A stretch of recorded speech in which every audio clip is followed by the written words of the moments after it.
Do you know why you're really so distracted at work? No. There are plenty of people who will talk to you about what distracts you. We all know what distracts us at work. So today we're going to talk to you about why you're really distracted at work and what to do about it.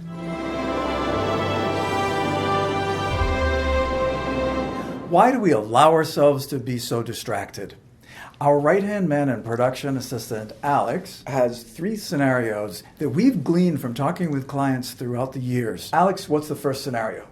I'm a master procrastinator and I use distractions to avoid work. How do you overcome things when you find yourself just constantly procrastinating on everything that you want to do? I think that it all begins with, what is it that is your passion? You know, there's certain things that we do in our lives that we recognize give us joy. There's other things that we recognize are energy drains in our life.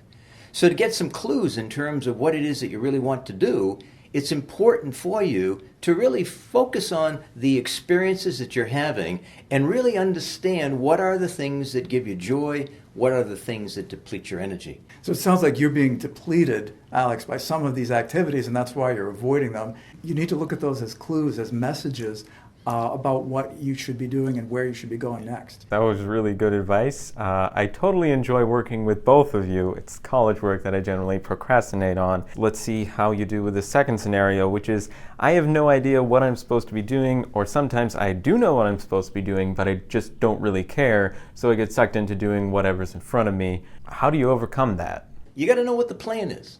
You have to have the answer to what's the next step.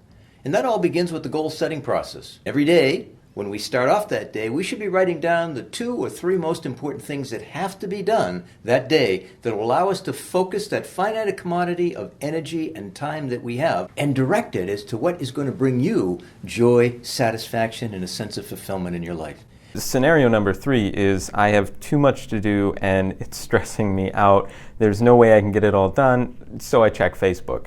I totally get this. You look at your week and you're like, what's the point of even starting? Because I know I'm just not going to get any of this done. This is like my weekly plan, right? You know, that's why I try and distract myself. So, like, what should I do about that? I think there's a little story that goes along with this that could be very valuable to you. The story goes back to the early 1900s when a business consultant by the name of Ivy Lee paid a visit to Charles Schwab, who was running Bethlehem Steel at the time. When Ivy Lee approached him, he said he was interested in helping him to be more productive. And he said, well, I have a suggestion for you, Mr. Schwab. I'd like you to take out a piece of paper and write the most important thing that you have to do tomorrow on your list.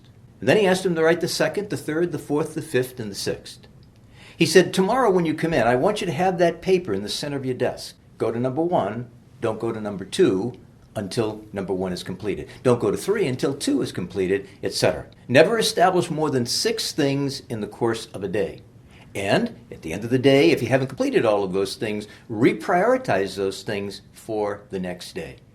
That simple approach to planning your day, organizing and scheduling what matters most to you is the way to be able to get the things done that really matter most in the course of the day. Right? Because when you make that list and you've got those top priorities, anything that is off that list, those are some of the things that you're going to need to simplify, automate, delegate, or just say no to. Comment down below with any sort of scenarios that are bothering you with your distractions or just any questions you'd like Paul to answer. And we might even feature some of your comments in future videos.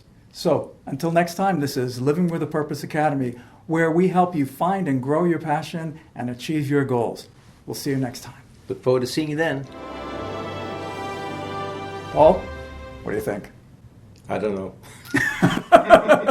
Okay, so his problem is he doesn't know what to do next. He's got more than one problem.